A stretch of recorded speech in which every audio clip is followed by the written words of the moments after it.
The Stigmata in Chinatown, when the Transcendent disrupts a skeptical scientist. Chapter 1. A chance encounter. The clang of a nearby cable car rattled the early spring air in San Francisco's Chinatown. Dr. Oliver Hastings, a world-renowned neuroscientist, exhaled as he checked his watch. It was just past 3 o'clock in the afternoon on Good Friday. For reasons he couldn't entirely explain, Oliver had felt a nagging sense of restlessness all day, as though something momentous were about to happen. Normally on a Friday he would be holed up in the neural imaging lab at Stanford, calibrating the latest fMRI scans and puzzling over anomalies in consciousness studies. Yet here he was, wandering the maze-like streets in the city, letting an unplanned walk lead him wherever it chose. A few minutes earlier, his mind had caught some half-remembered mention of a small replica of the Porziuncola, St. Francis of Assisi's tiny chapel, built in San Francisco near North Beach, not too far from Chinatown. Oliver had heard a colleague mention it, describing it as a curious, hidden gem of architecture and faith. On a whim, he decided to search for it. A quick glance at his phone revealed it was inside the National Shrine of St. Francis of Assisi, only a short walk from where he stood near the Dragon Gates of Chinatown. "Why not?" he said to himself, skipping over the fact that he was not a religious man. Curiosity alone compelled him. He had always loved architecture, and he enjoyed the meditative hush of old churches. He passed beneath the painted eaves of a gate, scanning the shop signs in both Mandarin and English. He checked the directions on his phone once more. The cathedral building loomed ahead, its facade a combination of Italian Renaissance elements with a distinctly Californian flair. Next to it, tucked almost unassumingly, stood a smaller rustic stone chapel. To Oliver, it seemed as if an ancient site from medieval Umbria had been lifted brick by brick and set down here, amongst the bustle of the modern city. He slipped into the chapel through an arched wooden door, and the noise of San Francisco's busy streets abruptly faded. Soft light filtered through colored glass windows, casting blues and greens over the pews. There was a single occupant, a middle-aged woman in a black coat, praying silently in the front row. Oliver moved quietly to avoid disturbing her. At the rear of the chapel, he stopped in front of a small display containing a row of pamphlets and postcards depicting scenes of St. Francis. But something else caught his attention. A portrait of a bearded man in a brown capuchin robe, his eyes seemingly filled with both suffering and compassion. Above the image read the words, Padre Pio. Oliver squinted, trying to recall if he had heard of him before. He vaguely remembered references to someone named Padre Pio, who was rumored to have carried the stigmata, the wounds of Christ, in the 20th century. Next to that photograph was a depiction of St. Francis himself, arms outstretched toward a seraphic vision, 5 wounds visible on hands, feet, and side. He recalled reading once that St. Francis of Assisi was the first to be historically recorded as having the stigmata. The science-minded part of Oliver's brain had always dismissed such stories as products of intense devotion, mass hysteria, or psychosomatic phenomena. But he had never studied the phenomenon in depth. A small sign below the pictures read, "The stigmata, from the Greek forebrand or mark, refers to bodily marks resembling the wounds of the crucified Christ. St. Francis was the first recorded stigmatist in Christian history." Oliver glanced around and noticed a caretaker entering from a side door. He was an older man, probably in his 70s, wearing a simple sweater and khaki pants. "Good afternoon," the caretaker said. "A beautiful chapel, isn't it?" "It's extraordinary," Oliver responded politely, turning from the portrait of Padre Pio. "I never imagined there was such a place in San Francisco." "Not many people do," the caretaker answered. "But it's a special place. People from all over the world come to visit, especially those devoted to St. Francis and his spirit of humility." Oliver nodded. "I was just reading about the stigmata. I've heard of it, of course, but is it actually documented?" The caretaker gave a gentle smile. "It is. St. Francis received it in the early 1200s on Mount La Verna. The Church has recognized the phenomenon not just with Francis, but with other holy individuals, most famously Padre Pio in the 20th century. "Padre Pio," Oliver repeated, glancing at the portrait again. "It's almost unbelievable. My background is in neuroscience, so I'd usually consider it psychosomatic or somehow psychologically induced, but still it's fascinating. Yes, it is. We don't always comprehend the mysteries of faith with our ordinary senses, said the caretaker. Sometimes, mysteries remain mysteries. Oliver thanked him, then wandered closer to the sanctuary. He inhaled the hush of the place, the faint aroma of old incense, dust, and candle wax. A swirling, surprising curiosity rose within him. He sat for a moment in one of the pews, letting the stillness rest in his bones. No mystic visions arose for him, of course. Only a slight sense of longing, a subtle wonder at how those men, St. Francis or Padre Pio, felt when they allegedly bore those wounds. After a few more minutes of silent reflection, he stood to leave. He nodded a quiet farewell to the caretaker, stepping back into the late afternoon sunlight. Everything that followed, he would later recall, hinged on that impulsive decision to visit the Porziuncola chapel. Chapter 2. Good Friday evening. Oliver's walk back through Chinatown took him past fish markets, produce stalls, and herbal shops. Steam rose from dim sum stands. He bought himself a small bun stuffed with red bean paste, half lost in thought about stigmata and miracles. Though he was ordinarily a skeptic, something about the story of Padre Pio stirred him. He caught a bus toward his apartment on Nob Hill. The jostling city scenes, tourists snapping photos of the bay, office workers clutching briefcases, families meandering along the sidewalks, reminded him of how diverse and vibrant San Francisco was. He tried to push the notion of stigmata from his mind, but he couldn't entirely. The idea of psychosomatic wounds capturing centuries of devotion piqued his scientific curiosity. He arrived at his apartment building, a stately Victorian with a wrought iron gate and tall windows. Letting himself into his unit, he placed his keys on the kitchen counter and kicked off his shoes. A half-formed resolution bubbled up. Maybe he would do a little reading about Padre Pio's Stigmata tonight. But first, he wanted to freshen up. It had been a warm day, and the walk had left him sweaty. He turned on the shower, letting the steam fill the bathroom. The day had been long. He stepped into the warm spray, letting it wash away his tension. Dusk cast dim shadows through the frosted window. He exhaled deeply and closed his eyes, letting his mind drift back to the chapel, St. Francis's Stigmata, the devotion and skepticism that had swirled around Padre Pio. Then suddenly, he felt a small sting at the center of his right palm. "Ow," he muttered, opening his eyes to see what he'd brushed against. Nothing. The tile wall was slick but not sharp. Perhaps a random nerve twinge or a cut from earlier. He glanced at his hand more carefully and froze. A thin rivulet of blood trickled from a puncture-like wound in the center of his palm. He turned it over in the water, half convinced it must be a scratch or open blister. But the wound was exactly in the center, and something about the shape and depth set his pulse racing. With a trembling gesture, he brought his other palm under the water.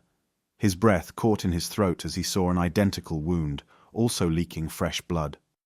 The shower's water, pink-streaked, rushed around his feet. Shocked, Oliver immediately thought, "I must have scraped my hands on something." But there was nothing sharp in the shower, and who scrapes both palms in the exact same spot? Heart pounding, he turned off the water and stepped out, grabbing a towel. He stared down at his feet and almost screamed. There were 2 small puddles of blood where his feet had been. A quick check revealed that the undersides of both of his feet, near the center, had shallow but alarmingly distinct wounds. A wave of dizziness overtook him. This can't be real. He pressed the towel against his palms to stanch the bleeding. In seconds, the towel was speckled red. As he examined his reflection in the medicine cabinet mirror, a million thoughts spun inside him. Could this be an advanced allergic reaction? A bizarre spontaneous hemorrhage? The word stigmata thundered in his ears. "No," he whispered, voice shaking. "Impossible." But the blood was there, on his towel, on the shower floor, and the wounds were so precisely placed, it was uncanny. Oliver's breathing quickened, and a faint ringing filled his ears. He forced himself to steady, to think like a scientist. He had to go to the ER, get these wounds examined. Maybe some rare vascular condition was at play. That had to be it. Clumsily dressing, he wrapped his feet with more towels, covering them enough to slip on loose-fitting sandals. He had to hail a cab. He couldn't very well walk all the way to the hospital in this condition. With shaking hands, he called for a rideshare. The minutes waiting in the lobby of his building felt like an eternity, each second accompanied by the dull ache from his palms and feet, each stab of pain a bizarre echo of what he had read in that chapel. The car arrived and he slid into the back seat, his heart pounding even harder with each passing block. He kept telling himself, there has to be a rational explanation, there has to be. Yet the caretaker's words returned to him, the references to miracles, to the stigmata. The combination was terrifying. Chapter 3. Hospital and Doubt. St. Mary's Medical Centre was usually quiet at this hour, but the hustle and bustle of the emergency department still churned. Nurses and orderlies hurried from one patient to another. Oliver limped inside, trying not to bleed on the polished floor. A nurse looked alarmed when she saw him, quickly escorting him to a curtained exam bay. "What happened?" she asked as Oliver sat on the edge of a cot. I'm not entirely sure," he stuttered, showing his hands and feet. "These, wounds just appeared." "Appeared?" she frowned. "Did you step on something sharp, or—" "I was in the shower. Nothing around me could have caused this." The nurse's skeptical look was replaced by professional concern. She motioned to a colleague, and soon the staff began cleaning and dressing the wounds, drawing blood samples, hooking Oliver up to a vitals monitor. An ER doctor with salt and pepper hair named Dr. Morgan arrived, glancing over the partial dressings that had been applied. "What do we have?" he asked the nurse. "Puncture wounds to both palms and soles, symmetrical. Unknown cause, no foreign bodies visible. They're shallow, appear fresh, but we can't see any sign of external trauma. We're running labs now." Dr. Morgan turned to Oliver. "Could you describe precisely how these wounds appeared?" Oliver swallowed. He realized how absurd it would sound, but he told the truth. "I was in the shower. I felt a sting in my right hand, looked down, and saw blood. Same on my left hand. Then I noticed my feet were bleeding too." The doctor pressed his lips together. "No nails, no glass, no broken tile." "Nothing," Oliver said. "I'm a neuroscientist at Stanford. I'm aware how crazy this sounds. I even know about psychosomatic phenomena. But I can't see how you'd spontaneously develop open lacerations like these." The doctor touched one bandage gently. Oliver winced. "It's definitely unusual," Dr. Morgan agreed. "But let's not jump to any conclusions. We'll do a thorough exam, maybe some imaging to see if anything foreign might be lodged in the tissue. Could be a bizarre coincidence or a spontaneously bleeding lesion. Let's do the science first." 2 hours later, after various tests, the staff had no answers. X-rays showed no hidden shards. Blood tests showed normal platelets, normal clotting factors.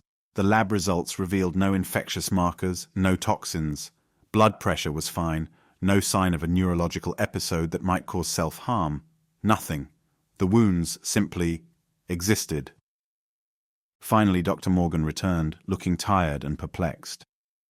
"I can't find a straightforward explanation," he said quietly. "We can keep you overnight for observation or send you home with instructions. The wounds themselves are small, appear cauterized or partially sealed. This is truly bizarre." "That's putting it lightly," Oliver murmured. The doctor's voice lowered. "I'd like to consult with a psychiatrist as well, just to rule out any self-inflicted or dissociative issues. Would that be all right?" "Yes," Oliver replied, though he knew this was pointless. He was quite certain he hadn't inflicted these wounds on himself, at least not consciously, and it was still the strangest possibility he could conceive. They had him speak to a staff psychiatrist, a gentle woman with wire-rimmed glasses who asked him about stress levels, depression, or mania. Oliver insisted, truthfully, that he felt stable. He had no history of mental illness. He was a scientist, with a rational mind, for heaven's sake. Yet here he was, bandaged like a man who had stepped straight from a medieval painting. Eventually, around midnight, Dr. Morgan cleared him to go home. "Follow up with your primary care physician next week. Meanwhile, if anything changes, like any sign of infection or additional wounds, come right back." Oliver thanked him, though the thanks sounded hollow to his own ears. He still couldn't believe what was happening. Stigmata, he thought again as he left the hospital, but that word was too unnerving to dwell on. Instead, he focused on the scientific method: gather data, form hypotheses, test them.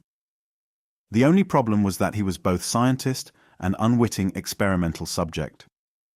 Back at his apartment, he collapsed on the couch, exhausted but too anxious to sleep. In the dim light of his living room, he opened his laptop and typed a single word into a search engine: Stigmata. Chapter 4. Skepticism meets faith. The search results were as Oliver expected. Countless religious articles, Catholic websites, references to St. Francis of Assisi, Padre Pio, plus tabloid sensationalism about modern-day claimants to stigmatic phenomena. He clicked through scientific analyses that described psychological stigmata as a psychosomatic reaction. Certain psychiatrists had proposed that an intense focus on the Passion of Christ, combined with a deep emotional state, could manifest as real wounds. But Oliver did not focus on the Passion of Christ. He wasn't even a practicing Christian. The last time he had set foot in a church for a service was probably a wedding 10 years ago. He found medical debates swirling around the accounts of Padre Pio's stigmata. Some said it was self-inflicted, others believed it was unexplainable. One particular anecdote amused him. A doubting physician told an Italian actor that Padre Pio's stigmata came from thinking too much about Christ's wounds, and when the actor told Pio that, Pio allegedly said, "Tell your doctor to think intensely about being an ox. Let's see if he grows horns." Oliver shook his head. He was living that scenario in reverse. He was the skeptical scientist who had ended up with the inexplicable wounds. Leaning back, he stared at his bandaged palms. Weariness tugged at him. Maybe if he managed a few hours of sleep, he'd wake to find them gone. A dreadful hallucination. Yes, he thought, maybe I just need to rest. But that night was restless. Each time he dozed, he dreamt of swirling incense, chanting monks, and an image of a crucified figure that blurred between Christ and a Franciscan friar. He woke repeatedly, heart pounding, tears inexplicably wetting his cheeks. When the dawn light finally pierced his curtains, he gave up on sleep altogether. He decided to return to the Porziuncola chapel that morning to see if perhaps the caretaker could offer any insight. It was a desperate notion, but what else could he do? Taking a taxi, since his feet still ached, he arrived at the National Shrine of St. Francis just after the early Mass had ended. Parishioners trickled out, many greeting each other with "Happy Easter weekend," though Easter Sunday was still 2 days away. Oliver waited until the chapel was mostly empty and then went inside. The caretaker was there, kneeling in prayer. Oliver felt a twinge of guilt interrupting him, but he quietly cleared his throat. The older man turned, recognized Oliver, and stood. "Sir, you're back," he said kindly. "Is everything all right?" Oliver hesitated, unsure how much to reveal. I have something I need to talk about." Wordlessly, he unwrapped the bandages on his left hand and offered his palm for the caretaker to see. A small, blood-stained circle sat in the center. The caretaker's eyes widened with shock. "How did you—" "That's what I'm trying to figure out," Oliver breathed. "I came here yesterday, saw the pictures of St. Francis and Padre Pio. I found the idea of stigmata interesting, though I'm not religious. Then I went home, and that evening, these wounds appeared. On my palms and my feet. No explanation from the hospital. They're just there." The caretaker gently took Oliver's hand in his own, examining the wound. He glanced around to be sure no one else was in earshot. "This is remarkable," he whispered. "Have you told anyone else besides the doctors?" "No, I'm honestly overwhelmed," Oliver admitted. "I'm a scientist. I don't believe in miracles, but this is beyond anything I can rationalize. If this is some kind of stigmata, well, it's impossible, isn't it?" The caretaker sighed softly. Historically, many who received such wounds were devout Christians or people deeply devoted to the Passion of Christ. But God's ways are mysterious. I'm no theologian, though. I only know that stigmata is usually seen as a sign of profound participation in Christ's suffering. He paused. "Tell me, do you think you might be called by God to something?" Oliver almost laughed, but tears pricked his eyes instead. "Honestly, I have no idea. I'm not even sure I believe in God. I need answers." Perhaps you should speak to a Franciscan priest, the caretaker said. They may be able to direct you further, or at least help you pray about this. But you say you're a scientist. Don't abandon your methods either. Keep searching medically, and, if you're open to it, keep searching spiritually. Oliver nodded, a swirl of confusion within him. Thank you, he murmured. I appreciate your time. He turned toward the exit, uncertain what to do next. Outside, the sky was grey and cool. The caretaker's words lingered in Oliver's mind. Are you called by God to something? It rang as a question he had never bothered to pose to himself.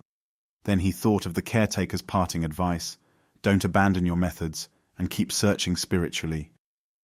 Oliver resolved to do exactly that. He would investigate scientifically, but he would also, for perhaps the first time in his life, allow the possibility that something beyond his normal understanding might be at work.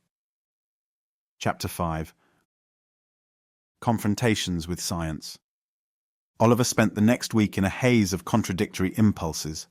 By day, he tried to proceed with his normal routine, teaching a graduate seminar on consciousness at Stanford, meeting with research assistants about the next round of fMRI experiments, reviewing data on neural correlates of religious experience. But at night, he found himself scouring obscure medical journals, emailing colleagues in psychosomatic medicine, even carefully reading about the stigmata of saints. The bandages on his hands and feet needed changing daily, and to his frustration, the wounds showed no sign of infection, but also no sign of healing. They remained as fresh as the day they appeared, occasionally leaking traces of blood. The pain was mild, but persistent, like a dull ache that reminded him of how his life had turned upside down. Occasionally, he felt a sharper stab if he pressed on them, or if he took too long a walk. It was enough to keep the phenomenon constantly in his awareness. On the Friday after Easter, he went to see Dr. Miriam Nguyen, an immunologist and close colleague, hoping for her insights. She looked at the wounds with a clinical eye. I've never seen anything like this, she admitted. They're too regular. If these were autoimmune skin lesions, the pattern wouldn't be so symmetrical or so localized to the centers of the palms and feet. We could do a biopsy. That might reveal something at the tissue level. So they took small samples from Oliver's palms under local anesthetic. Oliver held his breath during the procedure, half expecting something cosmic to happen, but nothing did. Just a mild sting and Dr. Nguyen's calm instructions. A few days later, she called him. The biopsy shows normal tissue with no sign of infection or malignant cells. There's some evidence of micro-tearing, but it's inconclusive. No external agent we can see. Meaning? I don't know, she said. It doesn't look like typical self-inflicted wounds, though we can't rule it out entirely. I'm sorry, Oliver. I'm stumped. He thanked her and ended the call, left only with the silent scream of his unsolved puzzle. In the following weeks, he confided in one more colleague, a psychiatrist friend, Dr. Alvin Fredman, who specialized in religious delusions and mania. Dr. Fredman listened patiently to Oliver's story, occasionally taking notes in a well-worn leather notebook. Oliver, he said kindly, I've known you a long time. You've never exhibited signs of mental illness. But this phenomenon you're describing, it's either a medical anomaly we can't detect, or it's something beyond that. Beyond that? Oliver echoed. Dr. Fredman shrugged. I'm not religious, as you know, but we do see phenomena in psychiatry that have no easy explanation. Some patients exhibit psychosomatic stigmata from intense spiritual devotion or from spiritual crises, but you're not devout. Could you be experiencing a psychosomatic reaction to some other trauma? I don't think so, Oliver said with frustration. My life's stable. I'm not under unusual stress. Dr. Fredman offered a small, apologetic smile. Then I'm afraid I can only point you back to the realm of the inexplicable. After that, Oliver retreated into silence. He realized no further scientific or medical test was likely to unravel this puzzle. The caretaker's words in the chapel returned to him again. If you're open to it, keep searching spiritually. As reluctant as he was to believe, he found no alternative. In his rational mind, he dreaded the idea of telling any priest, I have the stigmata. Yet the rational route was at a dead end.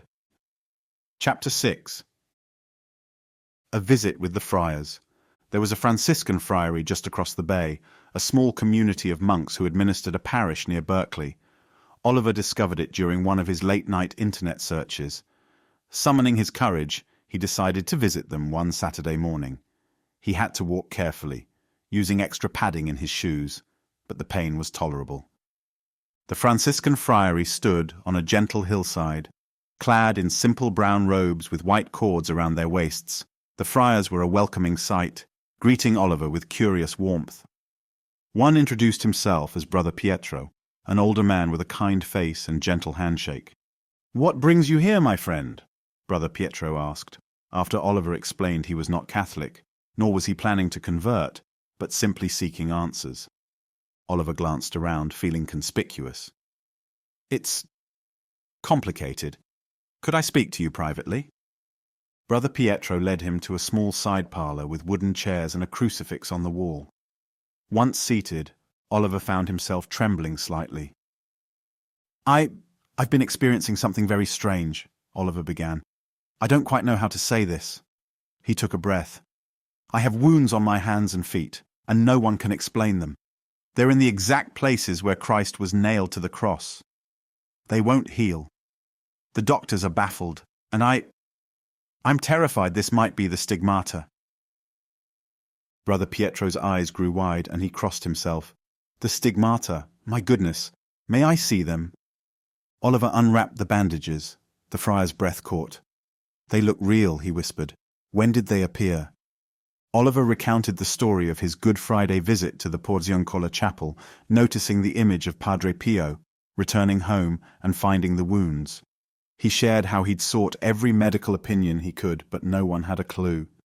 Brother Pietro listened intently, then spoke softly. St. Francis of Assisi was the first recorded stigmatist, as you likely know. It happened at Mount La Verna. 2 years before he died, he experienced a vision of the crucified seraph. Afterward, the wounds appeared. Padre Pio is another famous case, but both men were devout Catholics, wholly dedicated to the Passion of Christ. You are not. Oliver nodded. "I respect the tradition, but I'm not a believer. That's why this makes no sense." Brother Pietro let out a gentle sigh. "God's ways often confound us. It's not for me to say if your wounds are truly from God. Usually the Church investigates such claims thoroughly, often for years. But if this is from God, perhaps it is a call, an invitation. It might be a painful one, but it might also be a great grace. Or," Oliver interjected with a faint, bitter smile, "it's an undiscovered medical condition. Still, either way, I suppose I should keep looking for answers." The friar nodded. "It may be wise for you to learn more about St. Francis, or even visit Assisi yourself. Many pilgrims go there. They find clarity or transformation, and if your life has truly been touched by the stigmata of Christ, you may find new insight in the place where it first happened." Oliver, desperate, found the idea strangely compelling. "Go to Assisi?" "Yes," Brother Pietro whispered. "Pray at the tomb of St. Francis. You might find you're not alone in this mystery." Oliver looked at his hands, the dull ache returning. "It's a long shot, but I'll consider it." Before Oliver left, Brother Pietro prayed with him briefly, not insisting that Oliver had to believe, but simply asking for God's guidance. Despite Oliver's skepticism, a quiet calm settled over him during that prayer, as though a space in his chest had momentarily opened to something new. Chapter 7. Journey to Italy. After another sleepless week of wrestling with the idea, Oliver finally gave in to the strange, insistent pull to visit Assisi. Perhaps, he reasoned, it would at least bring some closure. He told his colleagues he needed a sabbatical for personal reasons, a partial truth, and arranged to travel alone. He flew from San Francisco to Rome, arriving in a haze of jet lag. From Rome, he took a train to Assisi in the region of Umbria, watching the countryside roll by with farmland, medieval towns, and rolling green hills. Anxiety mingled with anticipation. He was chasing a religious legend to explain his own personal medical impossibility. It was late afternoon when he arrived in Assisi, the pale stone buildings glowing gold under the sun. A taxi took him to a small guest house near the Basilica of St. Francis. He could see the grand structure perched on a hillside, its imposing lower basilica and the towering upper basilica above. Once he settled in, he decided to walk around the town a bit despite the discomfort in his bandaged feet. Narrow cobblestone streets led past artisan shops, tiny restaurants, and an array of churches. The ambience was hushed, reverent. Finally, he reached the Basilica of St. Francis itself. Tourists and pilgrims moved in quiet lines through the basilica, some descending to the crypt where St. Francis was entombed. Oliver found the crypt. There, in the dimly lit chamber, a few people knelt in silent prayer. Oliver stood at the back, suddenly feeling overwhelmed. Here lay the mortal remains of a man who, 8 centuries ago, had borne the stigmata Oliver now inexplicably shared. He approached the tomb, bandaged hands clasped together. He wasn't sure how to pray, so he simply bowed his head and whispered, "I need help. If there is anything about this stigmata, if that's what it is, please help me understand." No thunder sounded, no voice from heaven. Oliver felt only the slow, steady beat of his own heart, but tears blurred his eyes. For a moment, he felt an inexplicable closeness to something. Call it God, call it the memory of Francis, or call it the longing in Oliver's own soul. He left the crypt subdued, but unaltered physically. The wounds still throbbed. The next morning, Oliver decided he would go to Mount La Verna, the place also known as La Verna, where Francis supposedly received the stigmata. This was the heart of the story. Perhaps he would find clarity, or at the very least, symbolic closure. He rented a small car and navigated the winding roads. After a few hours, he arrived at the sanctuary of La Verna, perched high among verdant forests. The air was crisp, birdsong echoing through trees. A small group of pilgrims walked silently along the paths. The stone buildings of the sanctuary blended into the mountain itself. Oliver made his way to the chapel built over the spot where Francis was said to have had his vision of the seraph. From the accounts he had read, Francis was deep in contemplative prayer, near the feast of the exaltation of the cross, when he beheld an angelic figure bearing the marks of the crucified Christ, and upon the vision's departure, the saint discovered he bore the wounds. Oliver stepped inside. The chapel was small, quiet except for the hush of the wind through the trees. He sat in a pew, removing the bandages from his hands. The wounds stared back at him, raw and unexplained. That's when he noticed someone else was there, a Franciscan friar kneeling near the altar. The friar turned, revealing a wizened face, kind yet searching eyes. He rose and approached Oliver with a slow, measured gait. "Buongiorno," the friar said softly. "You are not Italian, are you?" Oliver shook his head. "No, I'm American. I came—" He hesitated. "Because of this." He held up his palms. The friar's eyes widened but did not show shock. Rather, there was a deep compassion. "The stigmata," the friar breathed. "How long have you had it?" Oliver told him everything in hushed tones. The friar listened patiently, then introduced himself as Fra Gabriele. "I have lived here many years, meeting pilgrims who come in search of what St. Francis experienced. Many come seeking miracles. Yours is quite a story." "How can this be happening to me? I'm not religious," Oliver said, voice quivering. "I'm a scientist. I've tried everything to explain it, but—" Fra Gabriele laid a gentle hand on Oliver's shoulder. "Not all who receive these wounds are saints. Some are called to deeper understanding, to compassion, to a union with Christ's suffering. We do not know God's plans, but we do know that St. Francis himself never boasted of the stigmata. He actually tried to hide it. He saw it as both a gift and a heavy burden." Oliver's eyes filled with tears. "I've tried to hide it too. It feels more like a curse than a blessing." Fra Gabriele offered a sad smile. "Perhaps it will be a blessing in time. For now, open your heart. When Francis was here, he prayed for the grace to feel Christ's love and suffering for the world. Perhaps you have been chosen to feel a small portion of that suffering, whether or not you realize it." Oliver closed his eyes. Something in Fra Gabriele's words resonated. He thought of the caretaker at the Porziuncola chapel in San Francisco, the hospital doctors, Brother Pietro's prayer, the crypt in Assisi. Each step had been drawing him closer to Something. But what? Chapter 8. A deeper mystery. Over the next few days, Oliver spent hours at La Verna. He walked through the forest, sat in quiet chapels, and shared a few more conversations with Fra Gabriele. He also met pilgrims who came from various parts of the world, some Catholic, some not. They prayed, sang hymns, or simply sat in silence. Their sincerity moved Oliver in a way he couldn't put into words. He delved into old Franciscan writings about the Stigmata, how Francis had seen the seraph, how Brother Leo testified to the wounds, how later popes confirmed the authenticity. Oliver also read about controversies, skeptics then and now calling it hysteria or fraud. Meanwhile, Oliver lived the phenomenon in his own flesh, each step a reminder of the piercing pains in his feet, each daily bandage change a reminder of the strange holes in his palms. Despite all this, his wounds never worsened, never got infected. They simply remained. One afternoon, Fra Gabriele called Oliver into a small library within the sanctuary, lined with musty old books and manuscripts. Some texts were centuries old, their pages yellowed, their script faded. "I want to show you something," Fra Gabriele said.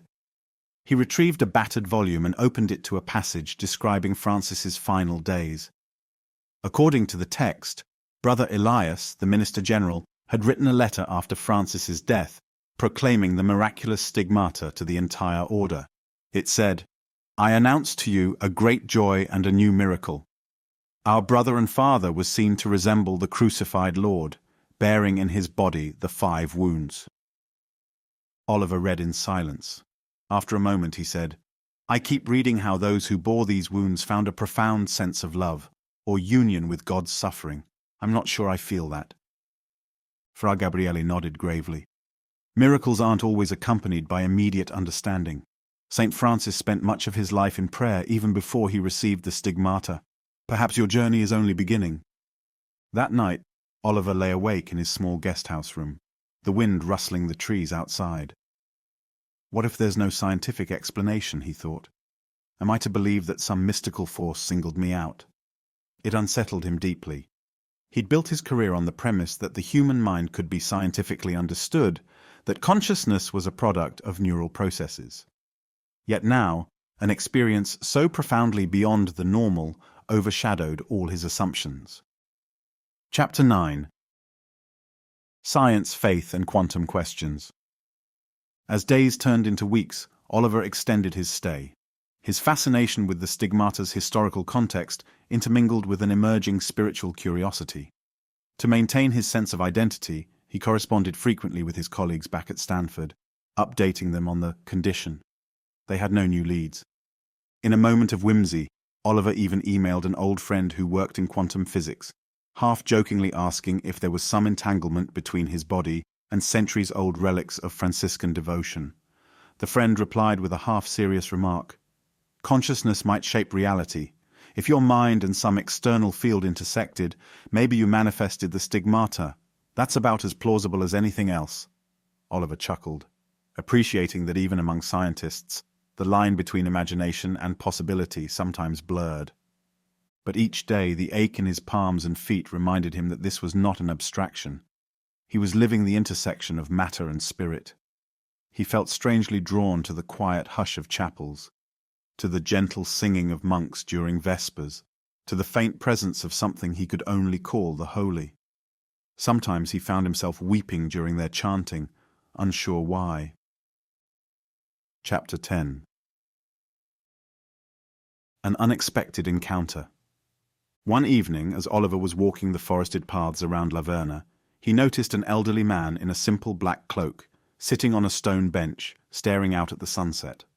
Oliver approached, and the man turned, revealing a face that seemed both youthful and ancient, with dark eyes that seemed to look straight through Oliver. "Are you seeking something, my friend?" the man asked, his voice surprisingly strong. Oliver gave a small laugh. "I suppose I am. Maybe answers. Maybe peace." The man nodded knowingly. "St. Francis found his answers here in surrender, though I sense you have not come to surrender but to investigate." Oliver felt slightly defensive, I'm a scientist. I don't just accept experiences without understanding them. Ah, yes, the man said. But to truly understand, one must accept. The mind and the heart must work together. That is the lesson of these woods, these stones. St. Francis didn't come to reason out God. He came to love. Oliver felt a wave of emotion. I'm not sure I know how to do that. The man stood slowly. Love is not about knowledge alone, but about participation. You bear the wounds of the one who is love incarnate. That is invitation enough. Oliver blinked. You know about?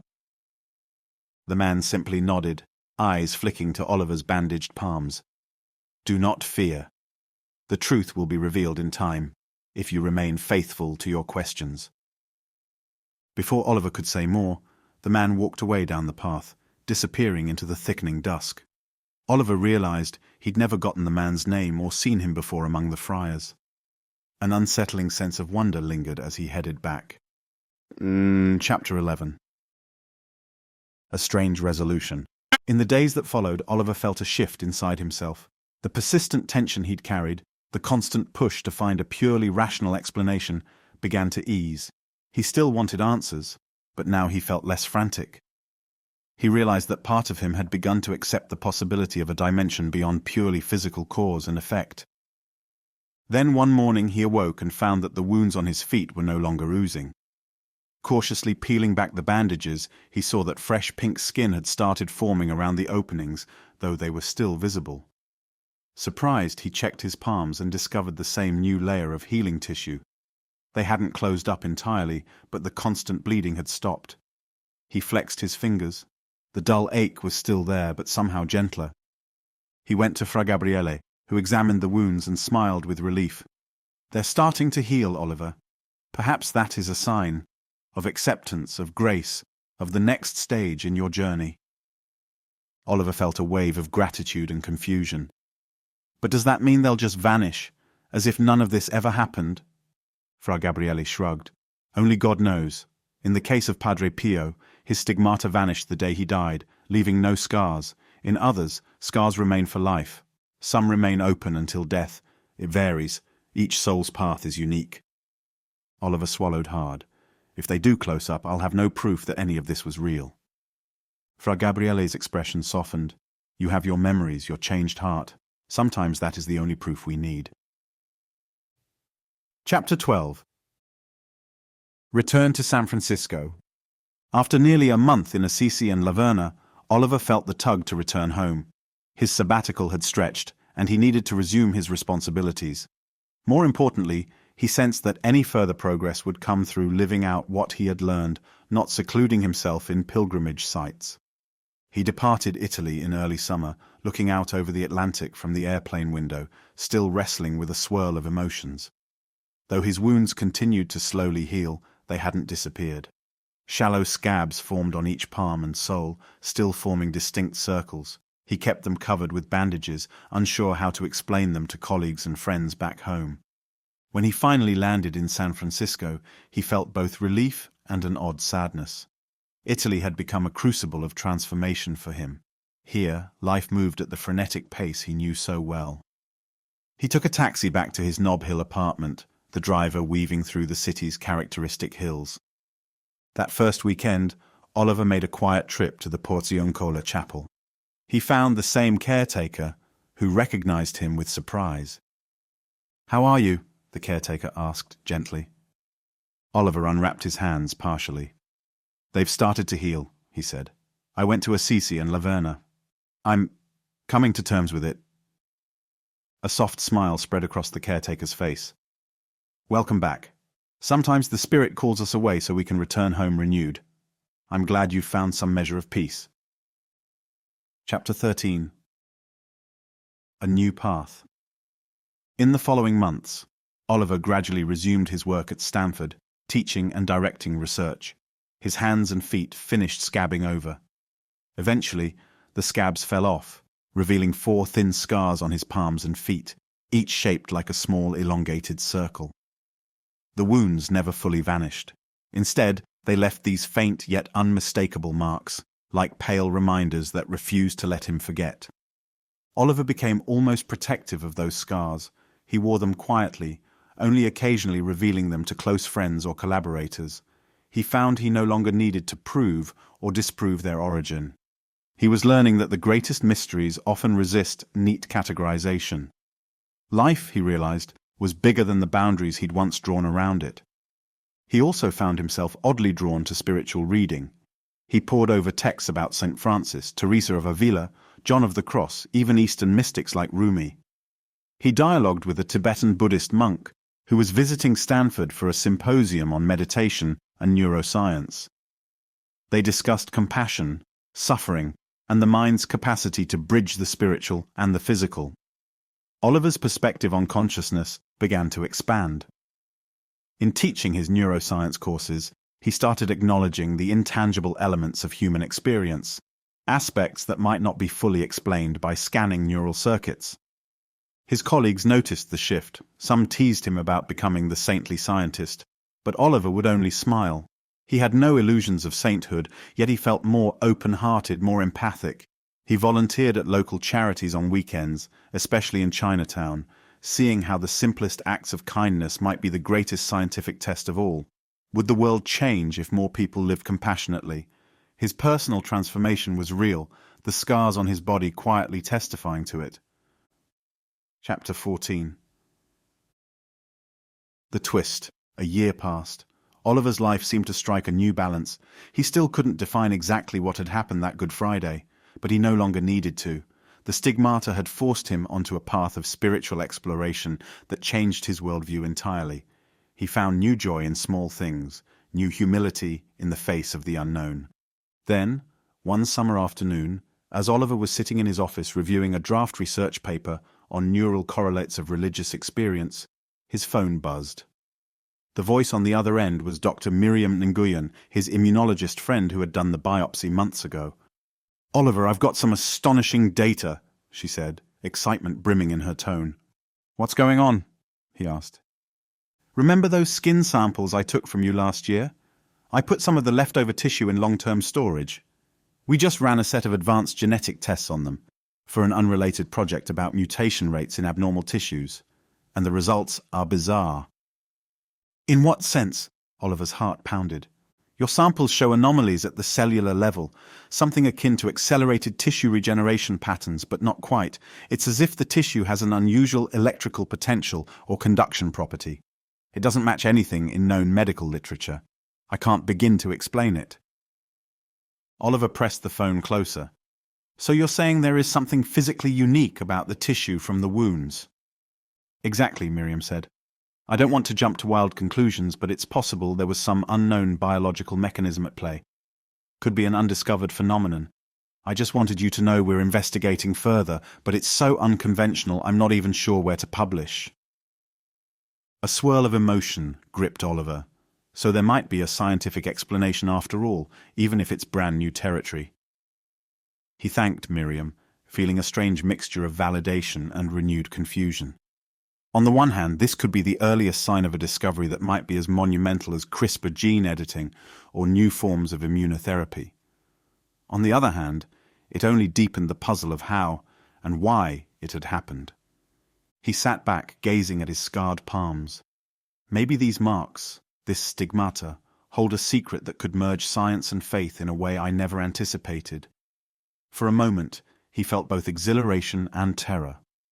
What if everything, his mystical pilgrimage, his scars, his new outlook, was part of something bigger, not just spiritually, but scientifically? Over the next few weeks, Oliver and Miriam began quietly exploring the anomalies, running small-scale tests on the tissue samples. The data indeed suggested an unconventional form of tissue conduction that defied standard biology, almost like an electrical synergy at the molecular level. In parallel, Oliver continued attending a local Franciscan prayer group, finding solace in the gentle rhythms of faith. He told no one there about the new findings. He had a growing intuition that if a deeper explanation emerged, a bridging of science and mysticism, it might be best unveiled slowly, carefully, with humility. Chapter 15. Final revelation. Time marched on. Oliver led a kind of double life, eminent neuroscientist by day, quiet pilgrim by night, bridging science and devotion in ways that still unsettled him. Meanwhile, the faint scars remained, and occasionally they would ache on certain holy days, like Good Friday or on September 17th, the feast of the Stigmata of St. Francis, though Oliver didn't speak of it often. Then, one September 17th, near the anniversary of St. Francis's Stigmata, Oliver found himself at a small candlelit service in the National Shrine of St. Francis in San Francisco. A handful of Franciscan friars were gathered with parishioners, reading from the accounts of Brother Elias and St. Bonaventure about Francis's vision on Mount La Verna. Oliver stood at the back, listening quietly. Candlelight flickered over the wooden pews. Suddenly, a gentle warmth spread across his palms and feet. It wasn't painful, more like an embrace of heat. He looked down at his hands. The scars seemed to glow faintly in the candlelight, though it might have been his imagination.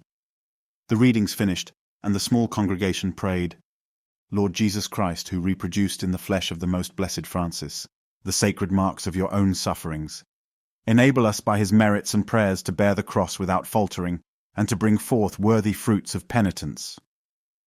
Oliver felt tears slip down his cheeks. Bear the cross without faltering. The prayer resonated with his journey, all the anguish and joy of the past year. He realized with clarity he was living those words. He had been forced to carry a cross of disbelief, confusion, and transformation, and in the end it had brought forth a more compassionate, open-hearted man. In that moment, he no longer required a final resolution about how or why the stigmata first appeared. Whether it was a purely divine miracle, a psychosomatic phenomenon unleashed by some quantum-level entanglement, or a gene expression anomaly, none of it fully explained the transformation of his soul. The stigmata had done its work. When the service ended, Oliver stepped outside into the San Francisco night. The caretaker from the chapel, who had first spoken to him back on Good Friday, approached, smiling gently. "You look peaceful," he observed. Oliver nodded. "I think I finally am," he said. "I still don't know how to explain these scars, or what exactly happened to me, but I've realized maybe the explanation isn't the point." The caretaker nodded in understanding. "The point is love, and the willingness to let that love transform us. Faith, science, or both, only you can decide which path to follow. Maybe it's both." Oliver clasped his hands together, the old ache replaced by a calm warmth. "Yes," he whispered, "I think it's both." He gave a final look at the chapel, at the old painting of Padre Pio. He thought of the caretaker's quiet faith, of Fra Gabriele's patient counsel, of Brother Pietro's invitation, and of St. Francis's unwavering humility. And he thought of the still lingering mystery in his own tissues that might open a door to breakthroughs in medical science. All these threads wove together inside him like a tapestry. This is my life now, he realized, a life where the unknown is both an invitation and a revelation. As he walked away into the lights of Chinatown, the evening bustle carrying exotic spices and the chatter of neighbors, Oliver felt an unshakable conviction. The greatest mysteries cannot be contained, explained, or dismissed. They must be lived, allowing them to shape us from within. Even now, with bandaged feet and scarred palms, Oliver understood. He would forever carry, in body and soul, the marks of a mystery that transcended easy comprehension. And that, he thought, was the truest revelation of all. Epilogue. The twist unfolds. Several years later, Oliver and Dr. Miriam Nguyen's research on his anomalous skin tissue reached a tipping point. They quietly published a technical paper with a cautious title, Preliminary Observations of Atypical Tissue Regeneration and Conductivity in Human Dermal Samples, in a respected scientific journal. It generated mild curiosity at first, but as a new wave of researchers delved into the underlying data, it became clear that these findings might revolutionize how scientists understood the relationship between consciousness, biology, and the possibility of mind-body interactions. Still, the paper omitted any mention of the context of those tissue samples, or the possibility that they were linked to the stigmata. Oliver chose to remain silent about that part. If the world was ready, perhaps it would eventually discover the deeper story. For now, it was enough that the stigmata had quietly left their imprint on him, and possibly on the future of scientific exploration. Late one night, Oliver gazed at the stars outside his window, reflecting on the wondrous, unexpected path he had travelled since stumbling into the Porziuncola chapel on a random Good Friday. He touched the thin scars on his palms, feeling neither fear nor confusion. Instead, he felt hope that one day humankind would learn to honor both the spiritual and the scientific, bridging heaven and earth within the human heart. That, he realized with a grateful smile, was the lasting mark of the Stigmata in Chinatown.